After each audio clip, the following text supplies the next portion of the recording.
We've always lived in Mississippi, and I'm proud to be a Southerner. In the heart of the Mississippi, a community has survived amidst a divide.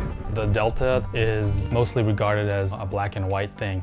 And for Chinese to be right in the middle, I definitely don't think most of America knows this story. Segregation and harsh laws once impacted every part of life here, and the pandemic has heightened old tensions. But I just remember, like, you stupid chink. Is this perpetual idea that Asians are foreigners, that we are not quote-unquote American. For generations, many Asian Americans have chosen not to speak out against racism. Maybe perhaps by not being so vocal, we were not viewed as a threat. Now, today's youth say it's time to demand change. There's always a consequence to everything. There's always going to be a negative. I think people are afraid of the truth. We have to be the ones to voice our opinions to find the solution.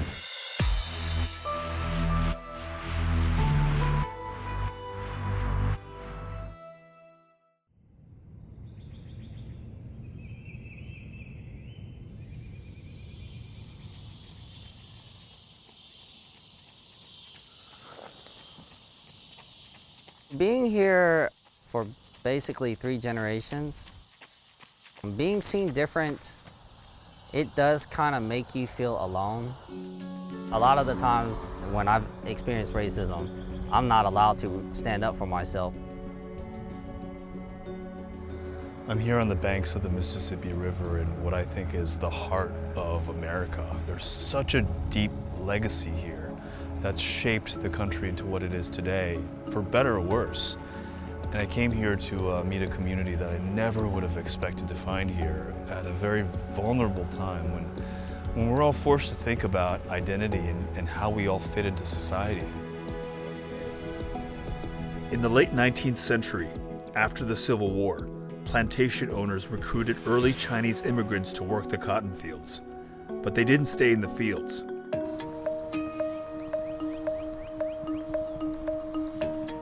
Many found a new purpose in an untapped market, opening and running small grocery stores. Did you want the 4 pennies? Now, Ryan Kwan is the 3rd generation in his family to run their market in Greenville, Mississippi. There you go. Have a good one. Oh, hey, how you doing? Hi, Adam. Ryan. Nice to meet you. So nice to meet you. Hi, Adam. Nice to meet you. Nice to meet you, too. So this is it. This is your Yeah, market. welcome to Friendly Market.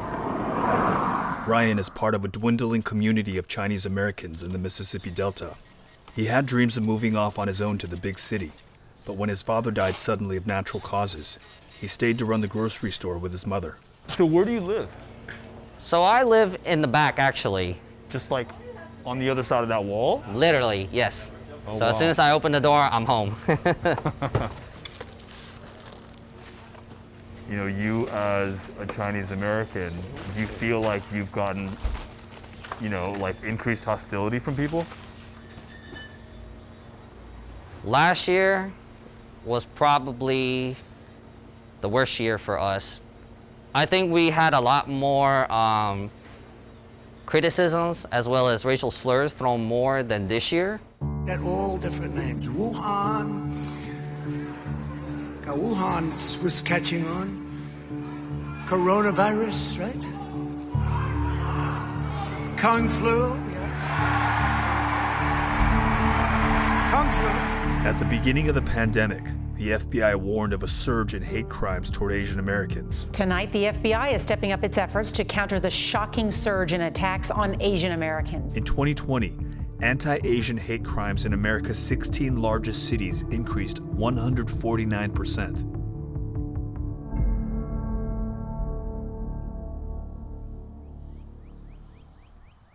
In Greenville, Asian Americans make up less than 1% of the population. And while the numbers for Chinese Americans specifically aren't reported, those we spoke with said out of a community that decades ago numbered in the thousands across the Delta region, today only hundreds remain. When I was a little boy, that the thought of me being Asian, at one time, I used to hate it.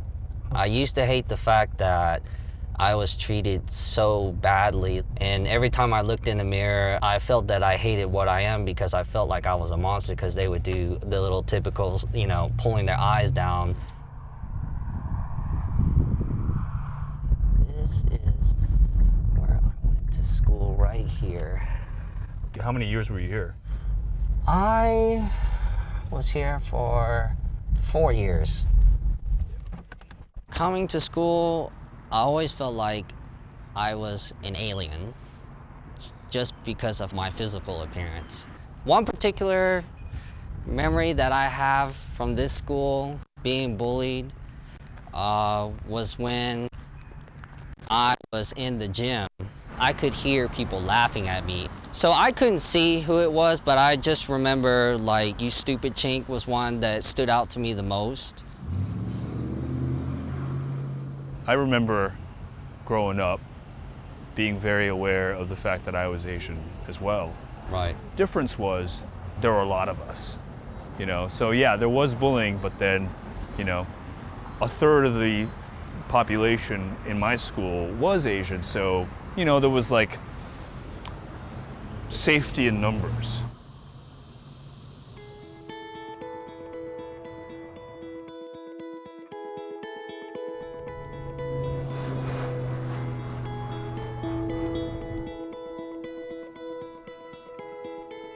This says Mississippi in Chinese, and this is the outline of Mississippi in bamboo and cotton. Min Fa Sang, it means cotton state. Gilroy Chow and his wife Sally are deeply rooted in the Mississippi Delta and have played a big role in keeping the Chinese American history here alive. Like many Chinese immigrant families, they grew up in grocery stores. My grandfather started a grocery store in Marks, Mississippi. By the time you were tall enough to get over the counter to see, then you could work the cash register and take up money and have people sign for credit, because that was something that the Chinese store offered, was credit. The Chinese played a significant role in the economies of the towns and cities all up and down the Delta by opening up grocery stores during the time of segregation and servicing both white and black communities. Kind of a bridge between the two. And it was these Chinese grocery stores who were willing to extend credit to black customers, who were otherwise generally denied credit.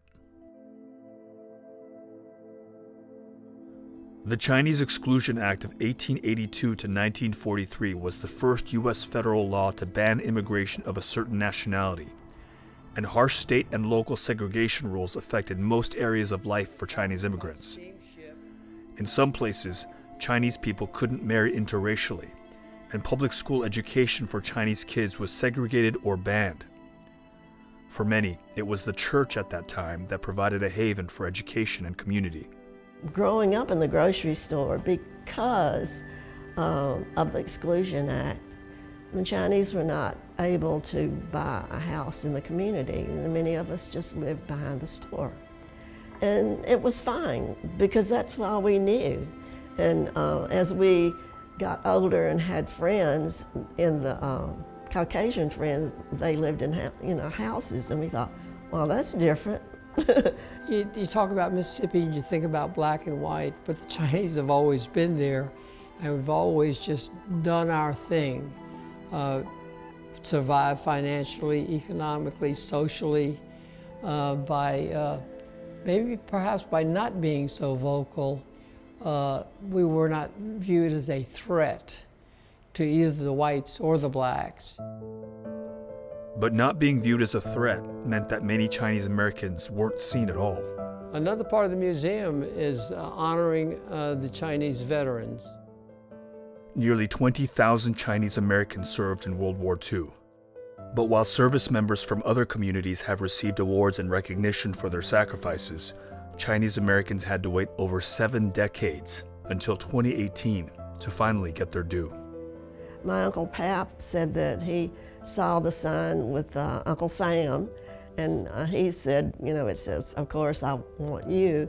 And he says, I've got to do that. I've got to help this country. So it is proper and fitting that they be recognized now, even after these many years.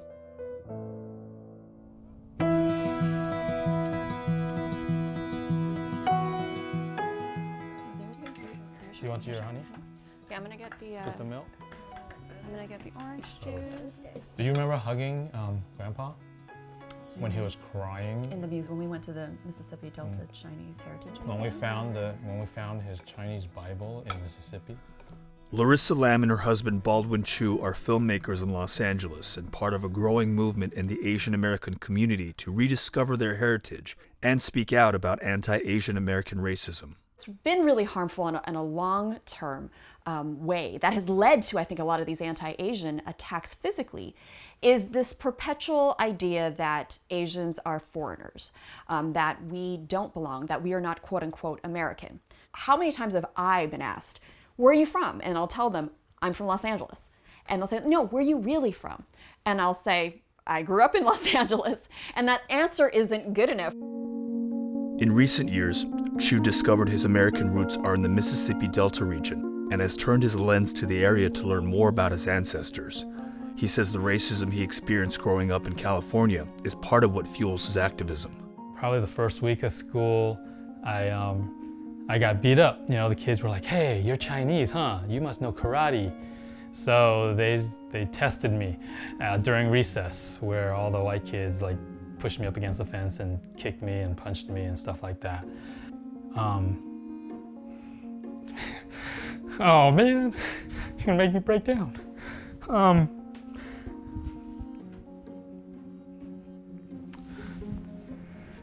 It still affects me today, but.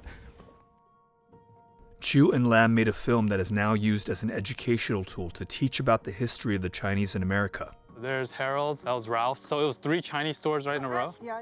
It's one way they say they're trying to bring visibility to the Asian American experience and encourage others in their community to be more vocal. So a lot of the older Chinese community might take issue with speaking out.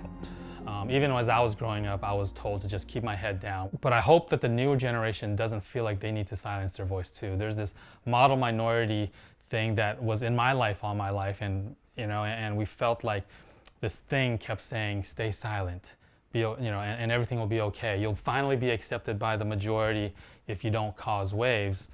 And I bought into that as well. And I think what that ended up doing was it not only silenced our voice, but it silenced our history. That was a long time.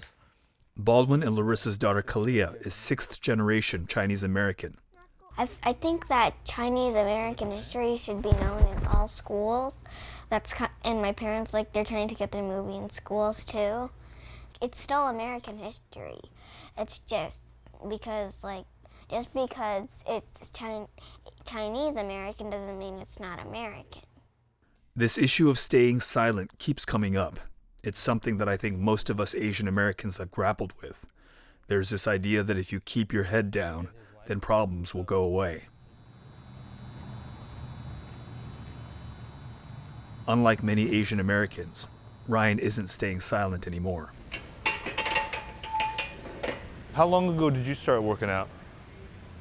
I started working out 8 years ago, just because I wanted to be stronger, and I wanted people to stop picking on me.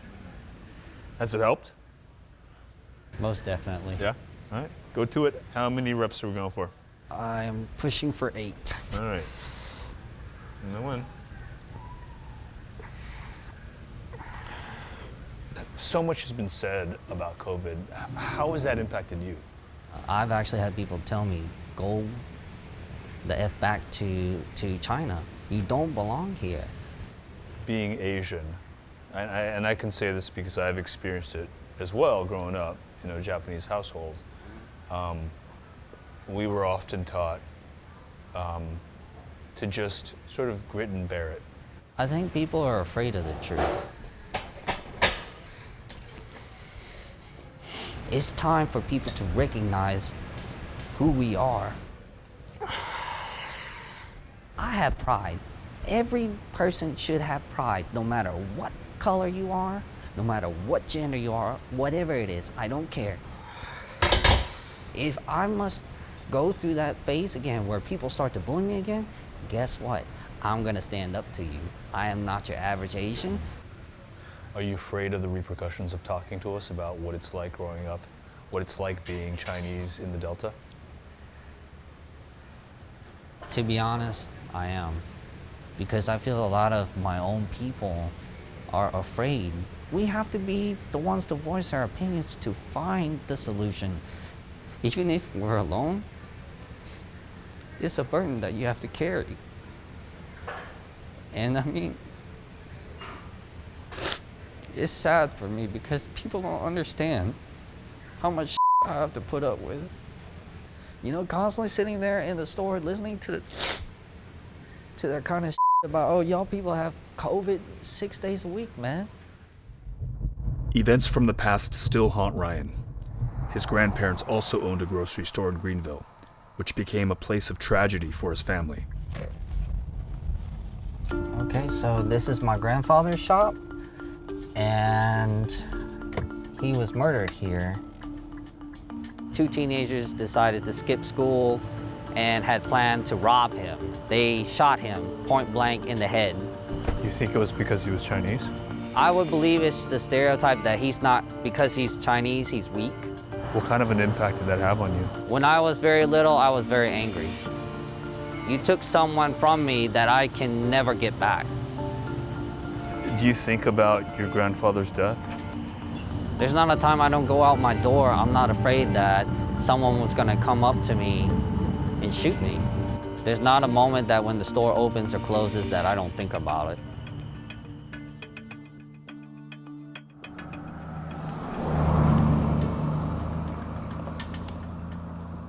Let me see something. I wonder if this will work. I think this is the starter. Ryan's brother Sean says he's a proud Southerner and identifies as much with his Southern roots as his Chinese ancestry. We've been talking to your brother quite a bit. Yeah. He seems like he's always very aware of the fact that he's Chinese American and, being treated differently is something that he's experienced all his life. Ryan will pay attention to things like that, which is I personally don't, because I really don't care what you think. I'm just going. I say, okay, you think I'm Chinese? What's that supposed? All right, I'm just gonna go do what I have to do. I mean, I live in America. But when you're back here in Greenville, you don't feel like you're Chinese? No. When I'm back in Greenville, I say, oh man, I want some fried chicken. I want some McDonald's. Sean says he's also experienced anti-Asian American racism, but instead of speaking out, he prefers to keep to himself, but also be prepared in case he needs to defend himself. What does it mean to be a Southerner? The gun laws are not really bad here. So I just want the ability to protect myself under any circumstance. It's the only way I can feel safe.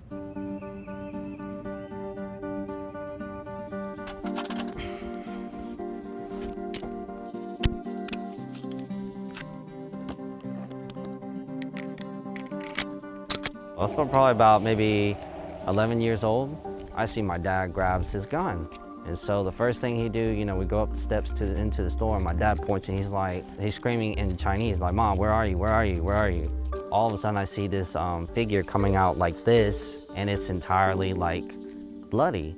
And I was like, what just happened? And then it's my grandmother and apparently she was robbed and they beat her over the head so bad, they busted her head open. And thank God she lived. When things started getting a little crazy, that's when it was time. Seeing all this violence, especially towards the Asian people, it has made me feel very vulnerable. And this is something I have to kind of resort to.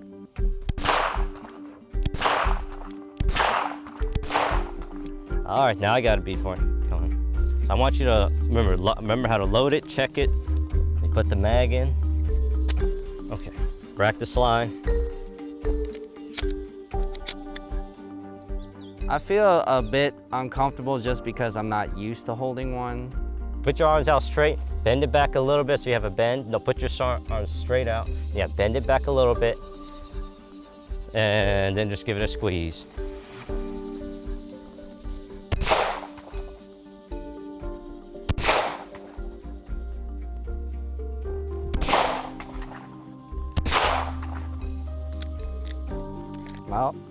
You're out. That's pretty much it. See how it went. Okay. That's All right, these are looking good. Yeah, you punctured his lung a good bit. He lost a lung then. He won't get far, in other words. Mm-hmm.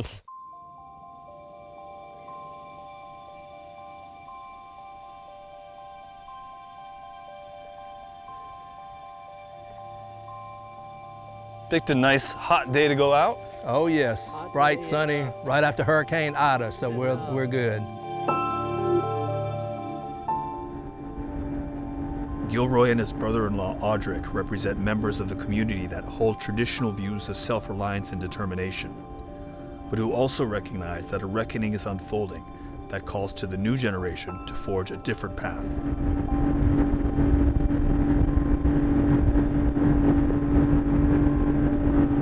You know, the fish always bite, it's just if the fishermen can stand the heat. There's so much activism right now amongst young Asian Americans. I choose not to be out in the streets with picket signs or trying to change the world. I think all of us know that it happened, but how much you want to say it out in public is something different. A lot of it because of the news media, you know, that's where all the attention is coming from now. It's the news media and what they want to project on the news. What's the story, you know? Well, BLM or Chinese are being attacked. I find myself in the middle of this story where I fully understand where both of you are coming from, and I have a lot of the same ideas. Yeah.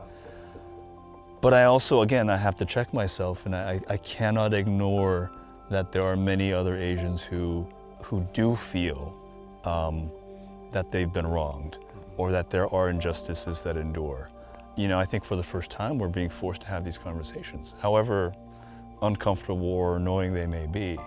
You know, it's now out there. Yeah, I think you're right that we need to acknowledge it, and I respect the ones that choose to be verbal and vocal.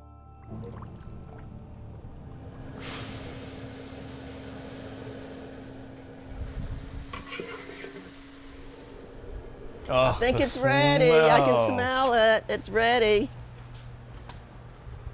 Here we go. And this is what it looks like until she finishes it. She will finish it with some local honey.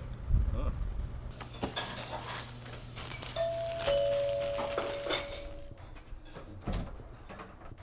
Hey, how you doing? Come on in. Come on Good in. to see you. Nice to see you Come again. on, good. Start out with the fish. Come on, sit down. You know, one thing that strikes me as I eat, there's stuff that I recognize here as being very Chinese, and then there's stuff that seems very sort of American. I've never seen Asian people eating fried rice with forks.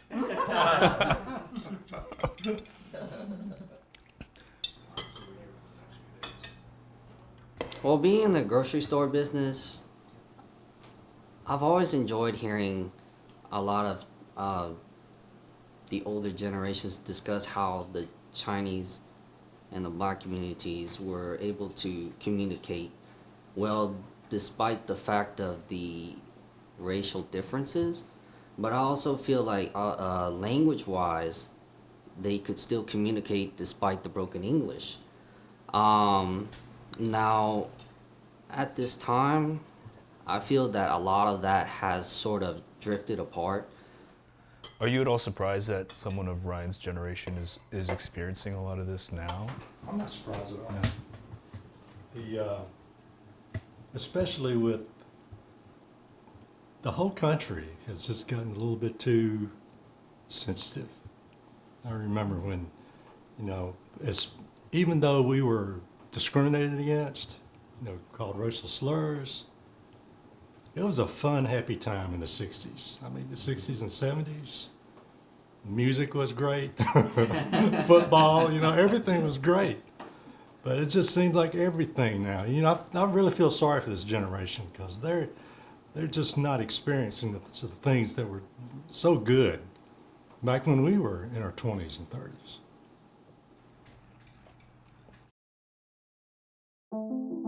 In 2021, more than 70 years after Chinese Americans served in World War II, a law was passed to award the Congressional Gold Medal, Congress's highest honor of national appreciation, to the members that earned it. Today we're gathered here to honor the service and sacrifices of Chinese American World War II veterans who served in every... Sally is receiving the medal on behalf of her uncle.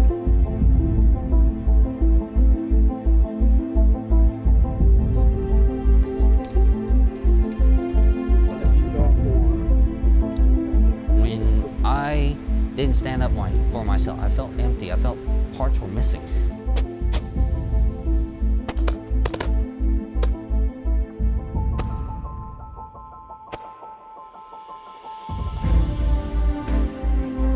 Our mission is to educate people, shed some light on our experiences.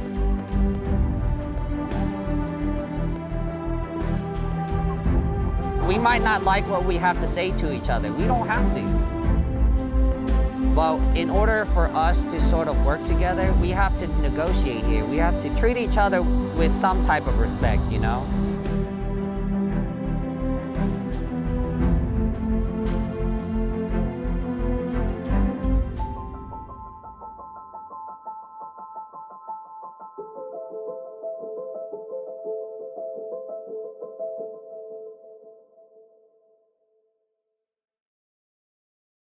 Hey, thanks for checking out CBSN Originals on YouTube. If you want to watch more documentaries, download the free CBS News app on your phone, tablet, smart TV, or any streaming device. You can also subscribe to our YouTube channel by clicking down here. Thanks for watching.